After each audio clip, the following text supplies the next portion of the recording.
And welcome back to the second part of our conversation this morning. We have been joined by forensic toxicologist Rochelle Cabral and neurosurgeon Dr. Joel Cervantes, and we will be continuing a discussion that we began several weeks ago with respect of marijuana. Today we're going to be discussing the health effects of marijuana on the human body. And that being said, welcome Dr. Cervantes, and welcome Ms. Thanks Cabral. for having us this morning. Yes. Thank you so much. So this is a hotly debated topic, and as we told you during the break, I think everybody has been sharing their opinions, what has been the result of their own internet research, according to Dr. Google. And we wanted to just really get the science behind this. So I'm going to start with you, Rochelle, just to be able to kind of talk about the elements of marijuana itself. And one of the very first things I know that is usually necessary to share is that there are two types, two common types. What I would want to begin with is that cannabis has been around for a long time. Yeah. A part of the history is that about 8,000 BC, from far back as that, they used the cannabis hemp to make cloths and ropes and things like that. In about 2700 BC, the Chinese used it for medicinal purposes, so they were intact with the medicinal aspects of it from way back then. Today we know it as cannabis marijuana because Napoleon and his soldiers brought it over to the Western world, over this side, in about 1850 something. Cannabis comes from the family Cannabaceae, and there are about 3 types or 3 genuses, but we only know, well, the most common one is cannabis sativa. Yeah. For us in the forensic lab, because I work as an analyst there, we are concerned with about 5 cannabinoids that are found in cannabis.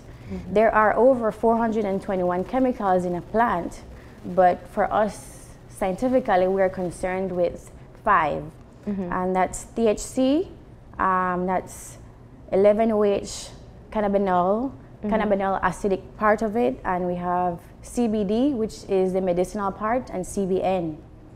The most concern we have as Belizean and as law-abiding citizens is the THC, which is the psychoactive part of the plant. Yeah. So that is what is of concern, because the other portions of what is in a plant is medicinal parts. Yeah. So it has medicinal parts and it has a psychoactive part as well. Yeah. There are different amounts of the varying 2 of them that are available in a plant. There's no plant that has exact amount of THC or medicinal plant.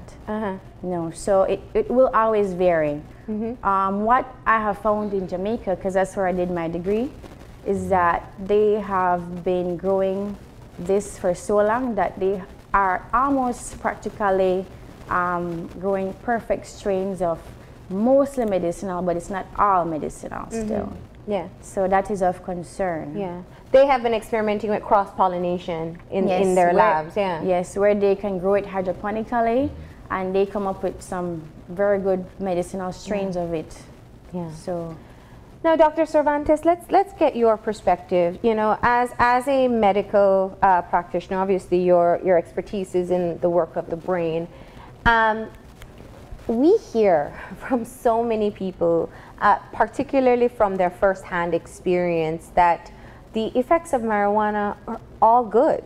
And I want you to share how it actually affects the brain with a one-time use, occasional use, and frequent use. Okay, the first thing we have to understand is that our body has a system that is naturally, it has something that looks similar to marijuana. Where we have something called endocannabinoids. In other words, it is something natural, and we have a natural chemical that's called anandamide. The body uses that for several things: for us to be stable, if you want to use the word, for our mood, for sleep, for hunger, for us not to have nausea, for us to be able to function in any capacity. So the fact that the body already has a natural own built-in system, endocannabinoids, when we consume something called marijuana, the marijuana as such, the THC in the marijuana is very similar, its molecules, to what we have naturally called anandamide. So the body recognizes that and is going to accept it. Now, we have acute effects and we have long-term effects of marijuana.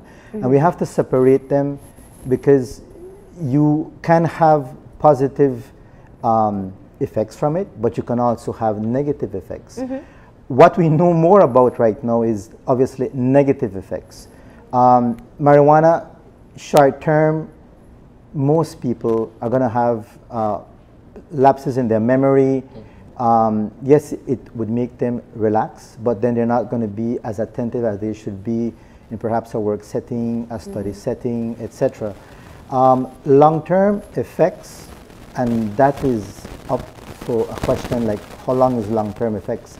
I think it depends on how many years, how hard you smoke, the strain of marijuana, but it can affect your health. It will affect the brain. It will affect other organs in the body. We have basically two types of receptors. One is called CB1 and one is called CB2. The CB1 is the one that has to do with the brain, and the CB2 is found in other parts of the body, the gastrointestinal tract, lymph nodes, which are part of the immune system, and it is set in peripheral nerves. Science knows more about CB1 and a lot less about CB2. Long-term effects, it can make some people have male or female infertility problems. It can make juices in the body. We call them neurotransmitters or hormones or neuromodulators.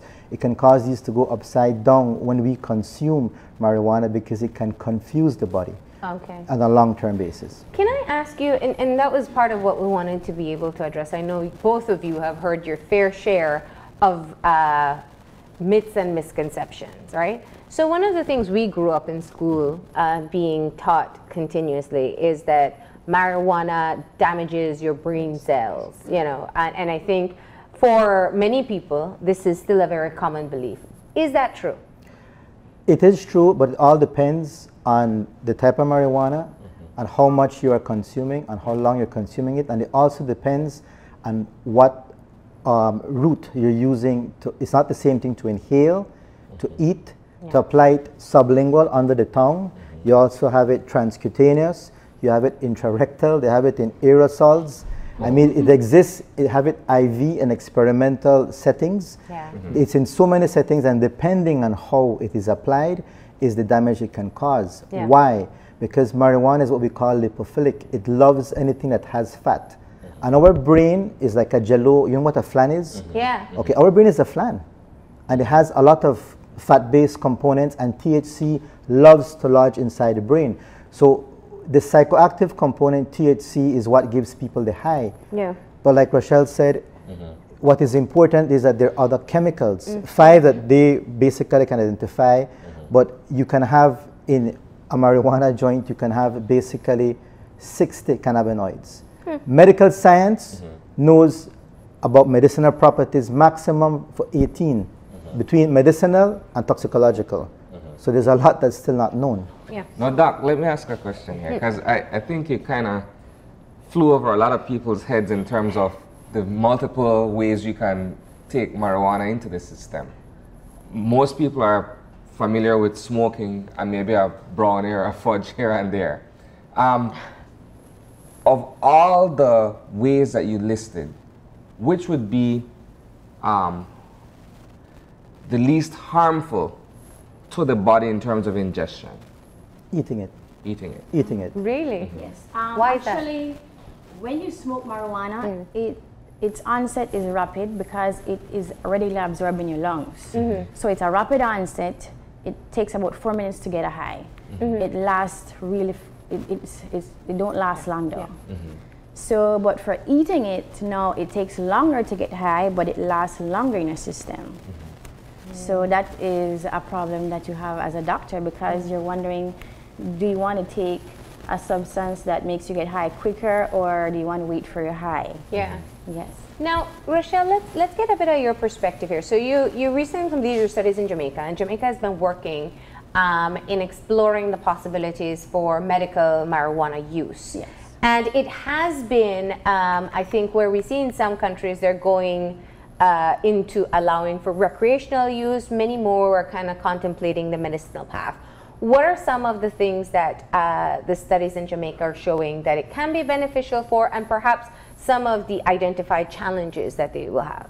Well, you know, Jamaica is the leading country of marijuana use in the Caribbean. We are like right behind, we're number 3. So Jamaica uses it regularly every day. I mean, imagine going out to some dance and everybody's smoking marijuana. It's everywhere. So what they have been doing there, a part of UWI's research is to develop a strain of marijuana that is mostly medicinal, that is mostly healthy for us. But like I said, you can never predict the amount of psychoactive to medicinal ingredient that you can find in a plant.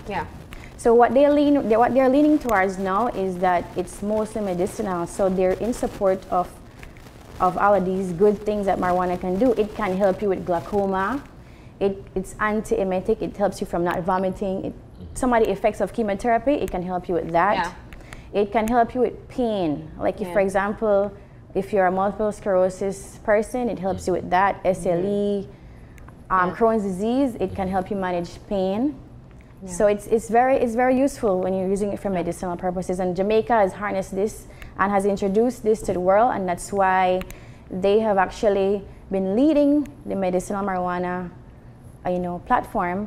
And a lot of American company goes there to get this specific strain, and so it's benefited them both financially, economically, and it helps with illnesses, from what they see.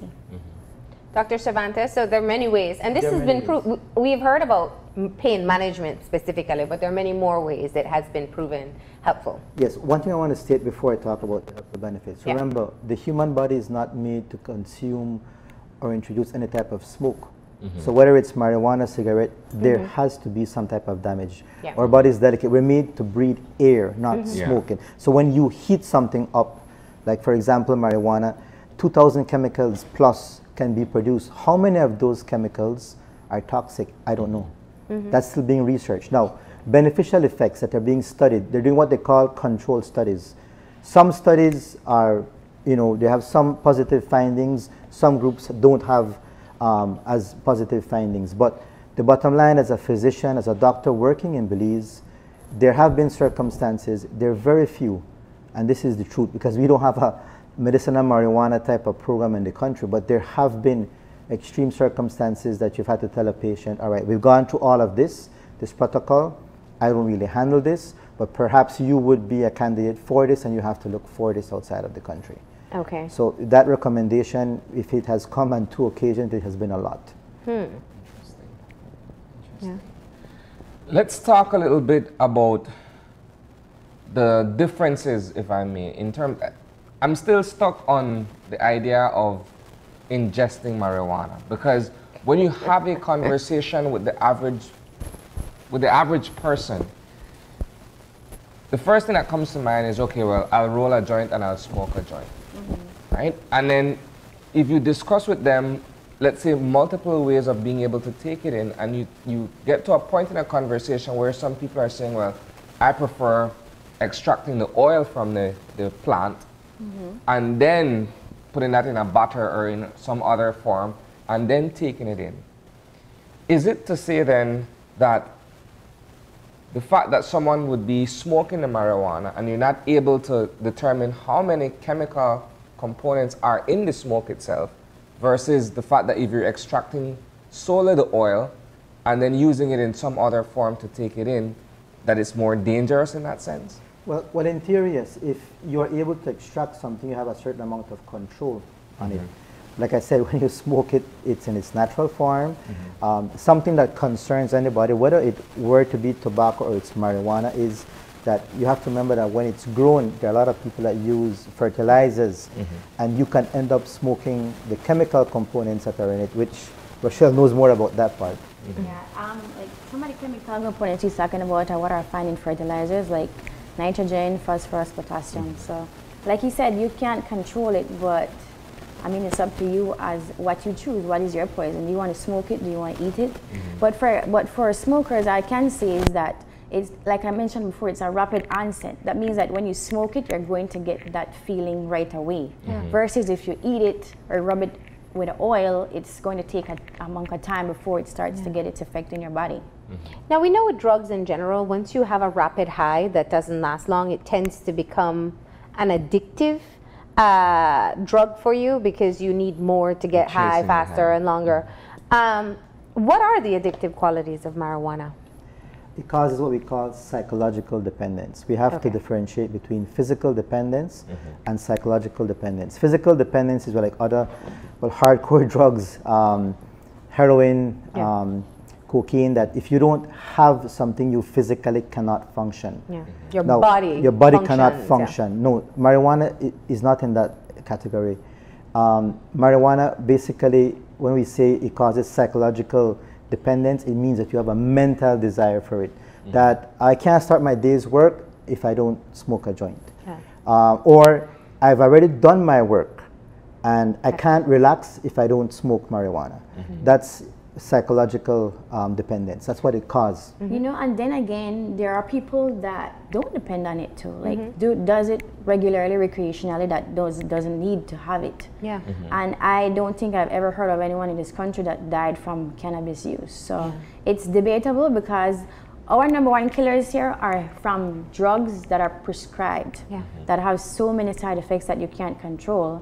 And here is cannabis, it's from a natural plant that can help you, but there's still research that needs to be done with it still. I'm so glad you said that, because anytime you talk about marijuana, the #1 comparison people make is, well, alcohol does this and tobacco does that. And I usually tell people, if you say that, then it just tells me we need to ban alcohol and tobacco too.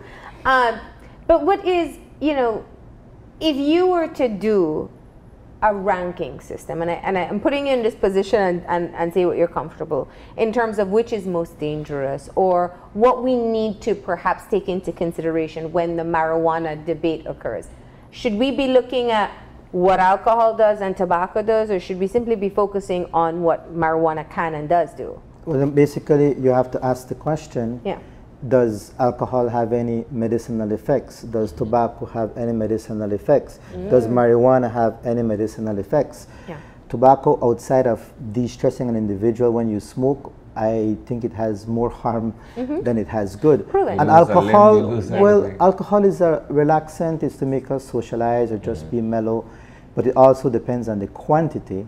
And I know a lot of the traffic accidents that we have are due to alcohol consumption a lot of times. Even murderers we've seen in the country. No, marijuana consumption causing traffic accidents, I presume we have it, but I don't have stats on it. I don't know if government has any stats on it.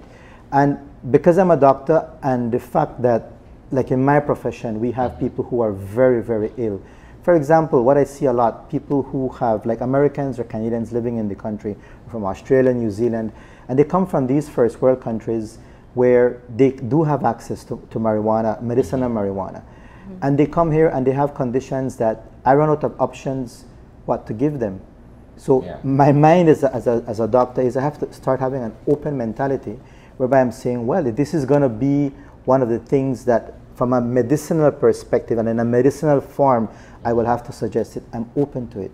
Because at the end of the day, somebody crying out with pain is not nice. And I'll be honest with you, a lot of expats that are here in Belize, because I talk to them, they will tell you, you know, doc, well, we have a person who supplies us. We do this because we have this, and this condition that has been diagnosed by a doctor back home in the US or in Canada, and I can't tell them not to do it. Sometimes I tell them, hey, well, let's try it this way. Doc, we've been through that, we've done that, and it fails. So I do think there is a place for medical marijuana. And the thing about it is, I know you're stressing on the scientific aspect here, but from the legal perspective as well, you find that these individuals often run afoul of the law, even though they have prescriptions for medical marijuana usage. Because it's not allowed for... Well, I think in that, as part of the debate, what is important, I think that government, the Ministry of Health, can tap into our Belize Medical and Dental Association, to our president, Dr. Mogil. I think we have a lot of intelligent people in our association. The government can bring on board and be part of the discussion and be part of a committee to help to take this forward from a scientific perspective. You were going to say? I'm going to add to him, saying that yes, we should look into that, because a lot of the drugs that are available and that are legal are very harmful, and they don't regulate those, but they regulate natural products like medicinal marijuana that is beneficial in many ways. So that's something for our government to look at. You know, and I think, to be very clear, the current recommendation is for the decriminalization of 10 grams or less. It doesn't mean it's legal. It doesn't mean you legally purchase, legally smoke in public. It just means the fines that you will face are different. But it is a broader conversation that's happening across the world.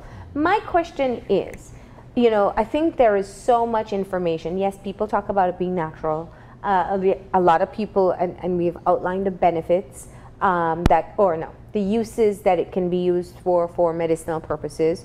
We have also spoken about the potential psychological effects. Now, if I take ibuprofen, it has a side effect. If I excessively take ibuprofen, I can damage my liver, you know? I can die, yes. You know, as a toxicologist, what I would say is, what is important is dosage.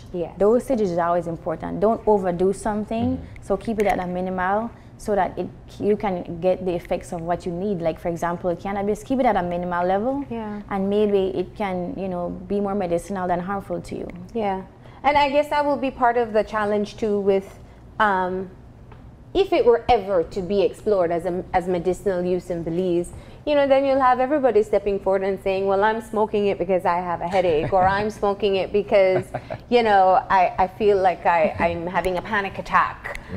Religious society, we have a tendency to do that. Like, people meet me on the street, oh, doc, will I take my marijuana because I have this? And in my mind, I mean, I'm very respectful in my mind. It's, have you been diagnosed? And even, I think it's going to reach a stage that when this thing comes up about medical marijuana in Belize, the question is going to be, how many doctors are going to be ready to prescribe this? Because if you're just my friend and, all right, doc, please prescribe this so I legally can consume it, that's going to be a problem. Or like even one of the questions with asthma, you know, it is useful in helping asthmatics, but not if it's smoked, right? Is that what I've read? How does that work? What it does is it opens up the airways. An asthmatic, the problem is that their airways close. And that's why they have this, you know, this wheezing and they're gasping for air. What has been seen that marijuana does, it opens up the airways. Interesting. Now, what we can say, what is known scientifically is, what does marijuana today, what is it being advised for? In people that are HIV positive that have gone into AIDS, it helps to stimulate appetite. In people that have cancer, especially end-stage cancer, that they have a lot of nausea, wanting to vomit, and they do vomit, the marijuana helps. We can't say no. They have a lot of things that they are exploring. I'm excited about it to a certain extent because something I do a lot, traumatic brain injury, people who get hit, traffic accidents, they get assaulted, chop wounds in the head, gunshots to the head, they survive. There are a lot of serious protocols that talk about the use of marijuana, and I read this very regularly, once or twice a week, how marijuana in certain models, and this is being done in the US, and this is being done in Canada and in Australia, how they are seeing it can help certain people with certain conditions. But of course, those are strict conditions that they're studying these subjects under. So it's not, oh, well, I had a head injury, I'm going to smoke marijuana. I don't think it should be in that way. I think there has to be protocols in place. What government is doing, protocols for leisurely consumption, and I think eventually there have to be protocols in place for medicinal marijuana. Now, and I wanted to talk about, you know, one of the things you very clearly said is Jamaica is looking at, or has developed a species, that strain, that has more medicinal qualities than THC, which is what lends to the alterations in the brain.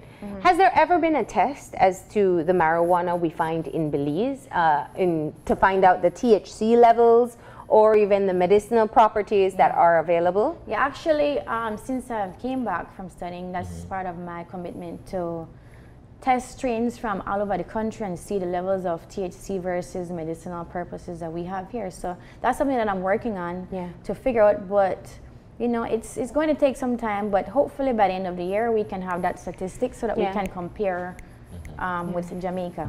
You know, one thing that I must say in Jamaica, they've been so advanced with their research. They have cannabis gummy bears, cannabis oil, cannabis lotion, anything possible you can think about, they've found a way to put it. So if you don't want to smoke it, you can consume it.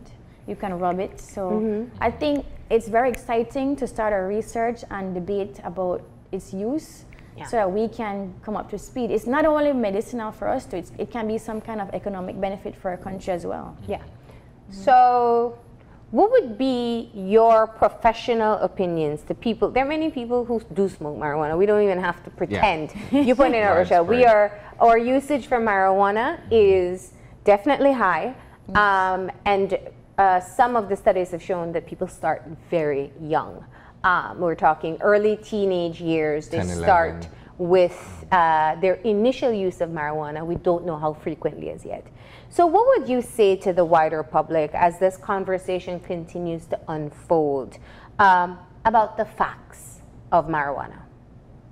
From a medical perspective, what I can say is that don't self-diagnose. Because if you self-diagnose, so it can be a justification to consume, I think you have to separate it. If you want to consume, consume. I have nobody to tell you don't consume. You understand me? That is your own decision. But to make an excuse that you have a health condition because you want to consume, I don't think it is something that is correct or very ethical. Because then we're going to be abusing, it's going to be an excuse to abuse. And I think it's only going to affect those who will have a real scientific reason for marijuana to be offered as an option. And right now, the way it is, there are two groups in the world. Some physicians who are specialists in prescribing marijuana products for medicinal purposes will give it in the beginning for certain medical conditions. I'm a little bit conservative in that sense. I try everything. Change a lifestyle, you know, diet, everything, whatever medications, try not to intoxicate your patient. And right now my approach has been, well, if that recommendation is given like outside the book, right, it's going to be the last option. I'm not closed-minded to it being sooner, but we need education. So you have to be very careful when you go to Dr. Google, because a lot of the information that is there is not really scientific. We have to be, you have to know, and that is why people like myself and Rochelle, many times we have to have access, membership, journals. We have to belong to societies where we are educated and the pros and cons of things like medical marijuana. A lot of times people base their findings, so to speak, based on articles that are published online. And there is not necessarily any scientific basis or reference point where they can say, well, this is from the American Journal of Science, or you know, they can't attribute the information to any one credible source. Well, people don't look at what website they're reading, first of all, you know. But I like what you're saying, that you do stay updated with the information. And Dr. Google didn't go to medical school, despite what people think, or did his... What we are a part of here in Belize, at the Forensic Lab, we're a part of the United Nations. That means that we have to abide by their protocols. So what they do is that they do the research for us. They bring all the evidence, and we just have to go and read it and make it our own here. Sort of like case studies. They've done a lot. So we have it easy because they've done all the hard work. We just have to make it our own here. So what's your closing point for the marijuana debate, for people to be cognizant of facts? I'm not a user, but I can honestly say that I've tried it. It's not for me. But I know we have a lot of users here. I'm not one to tell you not to use it, because I have seen the medicinal aspects of it. What I can tell you as a toxicologist is dosage is important. Don't overdo it, and do what you need to get the health benefits of it. If you want to smoke it, then that's up to you. But I would advise a person, like for example, he said, your lungs is not made to get that inside of you. So I would suggest getting the oil, dipping it in alcohol. That's what we do in Belize. We have a little plant in alcohol and we rub it, and it does the same thing. It just takes longer, but it does the same thing. So in closing, I would say, I support the medicinal aspects of it, but as a young scientist in this country, I would definitely love to continue to do more research. Okay, great. So I think we have definitely discussed some of the health implications. What we hear resoundingly from both of you is that it is worthwhile to explore medicinal use of marijuana, but of course there is more information that has to be garnered, and there has to be some kind of protocol in place to ensure that it isn't abused. And also, when we're forming committees, you have to put experts like us that know about it to come up with these reports. Don't put people that are users to give you a report. Put people that are experts that know what they're saying from both sides, so that we can come up with a neutral decision, you know, when it comes to, because it's very important. We need not just subjective findings, we need objectivity in it. Some people are going to tell you they are users, some won't tell you. You know, proponents for or against. Basically, I believe if something is of use, it's positive, which there is a lot of interest and there's a lot of proof that is coming out that medicinal marijuana has usages, then we have to use it at some point. It all depends the vehicle, how we're going to administer it to the human body and for what health conditions. Okay. Well, thank you for coming forward and sharing from a scientific perspective your perspectives on the use of marijuana. And we appreciate you feeding into this wider discussion. Thank you for having us. All right, we're going to go ahead now and take a break. And when we come back, we'll be talking about empowering young girls in Belize. So stay tuned.